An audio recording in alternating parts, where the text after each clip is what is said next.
Et l'on poursuit donc cette édition spéciale. On va s'intéresser à présent aux conséquences sur le plan géopolitique de ce conflit. Comment cette guerre en Ukraine bouscule-t-elle l'ordre mondial? Assiste-t-on à un bing-bang des relations internationales? Pour en parler avec nous, Bertrand Badi, qui est resté en plateau. Vous êtes, je le rappelle, politiste français et justement spécialiste des relations internationales. Alors selon vous, pourquoi l'offensive russe en Ukraine rebat-elle les cartes de l'ordre international qui prédominaient en fait jusqu'à présent? Alors, vous savez, il y a une formule en ce moment qui court et que je trouve trompeuse, qui consiste à dire c'est le retour de la guerre classique. Or, ce à quoi nous assistons aujourd'hui, c'est tout le contraire de la guerre classique, puisque c'est le mélange de trois guerres. Une guerre traditionnelle, militaire, à coups de tanks, à coups d'aviation, de bombardement, une guerre économique, qui est en quelque sorte la riposte notamment des puissances occidentales, et une guerre sociale qui tient aux différentes formes de mobilisation des sociétés. Alors c'est intéressant d'abord parce que cet entrecroisement, cette interdépendance entre trois formes de conflictualité défie les visions géopolitiques, comme on dit, ou stratégiques traditionnelles. C'est intéressant aussi parce que Vladimir Poutine, comme tout dictateur, a tendance à minimiser l'aspect économique et l'aspect social du jeu conflictuel dans lequel il s'est inséré. Et donc, l'une des grandes inconnues, c'est comment réagira-t-il ou finira-t-il par réagir à des paramètres nouveaux qui ne correspondent pas à sa propre grammaire. Et puis, derrière tout cela, il y a ce phénomène très important, c'est que finalement, cette guerre russo-ukrainienne, ou cette guerre de la Russie contre l'Ukraine, c'est la première guerre de la mondialisation. C'est-à-dire qui se traduit par un enjeu fondamental. Est-ce que la Russie va supporter d'être exclue de la mondialisation? Mais justement, comment il se dessine justement ce nouvel échiquier mondial?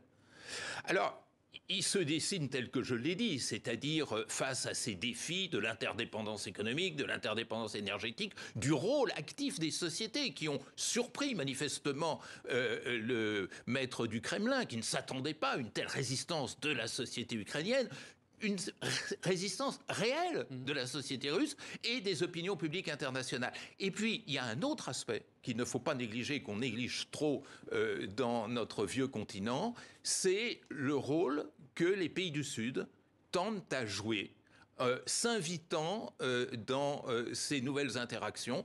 Le vote à l'Assemblée générale des Nations unies est de ce point de vue-là tout à fait remarquable, doit être suivi. On voit se former au Sud une sorte de deuxième Bandung. Vous vous rappelez cette conférence de 1955 où le Sud disait « moi, je ne suis pas intéressé par les conflits Est-Ouest ». Oui, parce qu'il y a de nombreux pays africains, qui ont notamment, 17 pays africains qui ont notamment pas pris position sur ce... 17 pays africains qui sont abstenus, d'autres qui n'ont pas pris part au vote, et certains, comme le Maroc et l'Éthiopie, sont loin d'être négligés. Mais comment on l'analyse en fait, cette prise de position des pays d'Afrique du Nord ou des pays d'Afrique subsaharienne? C'est l'expression de plus en plus forte de ces pays qui considèrent qu'ils ne sont pas directement concernés par les problèmes, je dirais entre guillemets, du Nord, et surtout, qui ont le sentiment que c'est eux qui, en dernier recours, paieront la facture, parce que après le Covid, qui déjà a eu un effet de déstabilisation de l'économie mondiale, dont les pays du Sud sont les principales victimes, on voit bien comment, dans ce conflit ukrainien, il va y avoir un renchérissement des denrées de première nécessité, de l'énergie, des matières premières, et tout ça, qui paiera le plus douloureusement les pays du Sud. Ouais. Voilà. Alors dans ce conflit, il y a trois pays qui tentent de jouer les médiateurs entre la Russie et l'Ukraine. Est-ce que l'un d'eux saura mettre fin à cette guerre? C'est ce qu'on va voir dans ce sujet de Maëva Defroyenne. Israël, Turquie, Chine, trois pays avec une ambition, relancer la machine diplomatique entre la Russie et l'Ukraine. Depuis le début du conflit, la première rencontre de haut niveau entre Kiev et Moscou s'est tenue en Turquie. Les ministres des Affaires étrangères se sont réunis à Antalya, sous l'égide de leur homologue et hôte turc. À son issue, pas de cessez-le-feu, mais un succès diplomatique pour Ankara. Aujourd'hui, lors de ce sommet, nous avons endossé un rôle de facilitateur à la demande des deux parties. sans dévoiler la position de la Turquie. La Turquie comme Israël affichent leur indépendance vis-à-vis de l'Occident et semblent vouloir se positionner comme arbitre. Le Premier ministre israélien s'est rendu à Moscou le week-end dernier pour échanger avec Vladimir Poutine. Même s'il y a peu de chances de réussite, tant qu'il y a une ouverture et que nous avons accès aux deux parties et la capacité d'agir, je vois comme un devoir moral de tout tenter. Autre voix qui entend peser, la Chine. Pékin s'oppose aux sanctions imposées à la Russie tout en ménageant l'Occident. Xi Jinping, qui se dit ami de la Russie, joue à un jeu d'équilibriste. Nous devons faire de notre mieux pour aider la Russie et l'Ukraine à surmonter les difficultés, pour mener des négociations de cessez-le-feu et pour négocier une issue pacifique. Mais la diplomatie a-t-elle encore un espoir d'aboutir ?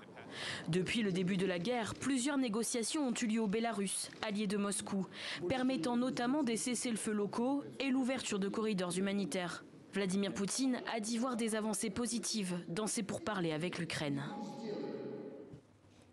On vient de le voir, Bertrand Badi, beaucoup de pays actifs. On a pris 3 exemples, dont la Turquie, qui souhaite un sommet entre la Russie et l'Ukraine. Pourquoi le régime turc est aussi actif actuellement ?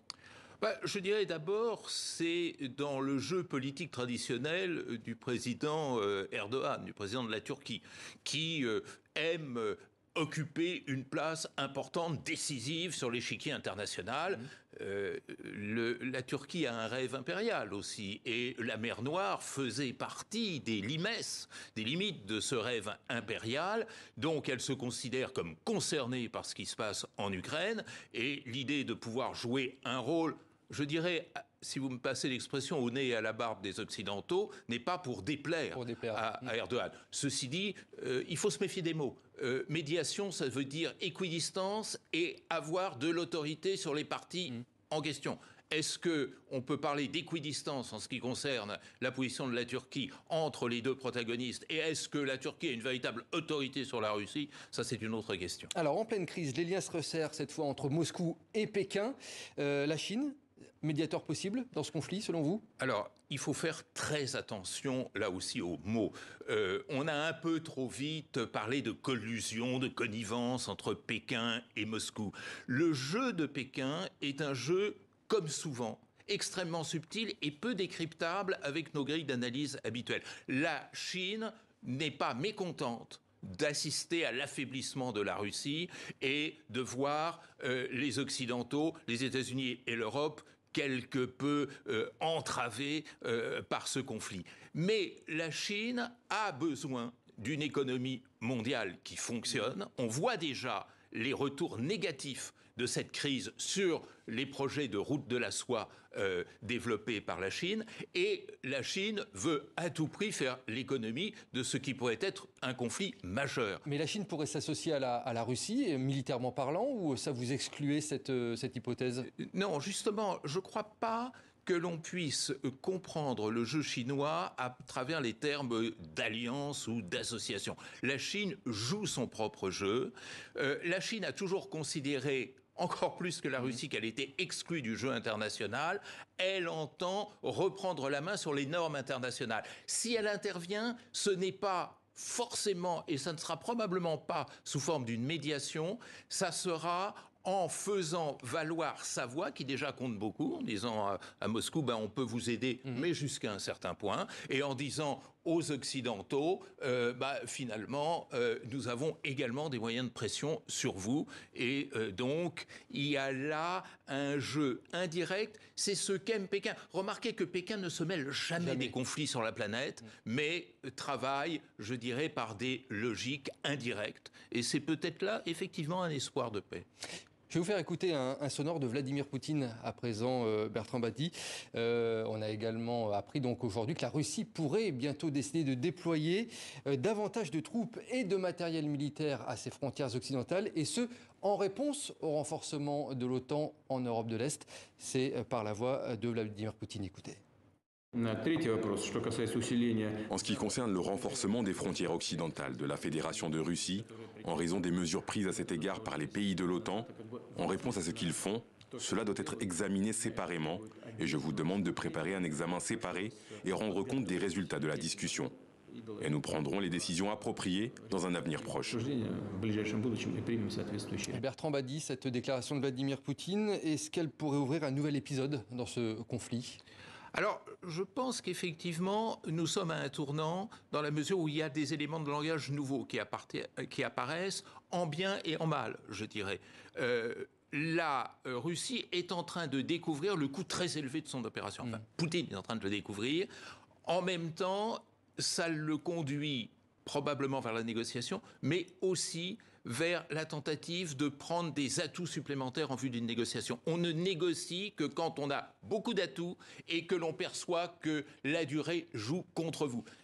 C'est peut-être le point d'équilibre dans lequel nous nous trouvons actuellement. Dernière question, Bertrand Badi. Finalement, on ne connaît pas exactement les intentions de Vladimir Poutine. Est-ce que c'est ce qui rend finalement la situation encore plus dangereuse par rapport aux précédentes crises internationales? Mais là, on est face à un problème très classique de relations internationales. C'est que le jeu conflictuel mondial repose sur l'anticipation de ce que sera le comportement de l'adversaire. Or, anticiper sur les choix de Poutine est extraordinairement difficile et c'est là qu'il faut être modeste et ne pas viser trop de prévisions, sauf qu'en jouant sur les coûts, en augmentant les coûts, on augmente effectivement le désir de sortir de ce que l'on appelle un mauvais pas. Ça, c'est l'élément optimiste des choses. Et l'élément pessimiste, c'est que ça peut aussi conduire à une surenchère dangereuse. Et il nous reste 20 secondes pour un mot de conclusion concernant le rôle des États-Unis. Les États-Unis qui sont par exemple rapprochés du Venezuela. Pour conclure, le rôle des USA là, dans les prochaines semaines? Alors, c'est le gel de la situation de manière à ce que ce conflit reste hors des limites de l'OTAN. Et là, les États-Unis le disent encore plus fort que les Européens, ce qui est intéressant. Et deuxièmement, c'est ce que vous dites à propos du Venezuela, mais qu'on peut dire aussi à propos de l'Iran. C'est-à-dire, une des façons de régler le problème énergétique, c'est aussi de débloquer le marché iranien.